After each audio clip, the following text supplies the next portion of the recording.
నీకు అయిన గాయాలు ఆయన మాన్పుతాడు. మరి ఎందుకు మానడం లేదు మా గాయాలు? కొన్నిసార్లు చూడండి, ఎవరైనా మనకి గాయం చేసినప్పుడు కొంతమంది గాయం సంవత్సరం ఉంటుంది. ఎలాగంటే డయాబెటీస్ వాళ్ళకి ఏదైనా గాయం అయిందనుకోండి త్వరగా మాందంట. బాడీలో ఉన్న షుగర్ ఆ డయాబెటీస్ తగ్గనీయకుండా చేస్తుంది.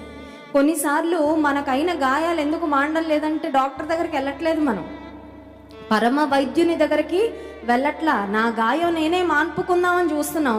అందుకని ఆ గాయం ఎప్పుడు ఫ్రెష్గానే ఉంటుంది. క్షమించలేని స్థితిలో ఎందుకుంటున్నాం?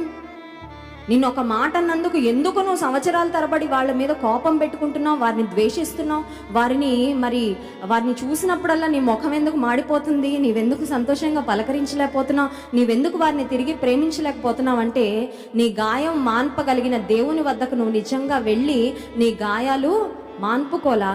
అందుకే నీ గాయాలన్నీ అలాగే ఫ్రెష్గా ఉన్నాయి.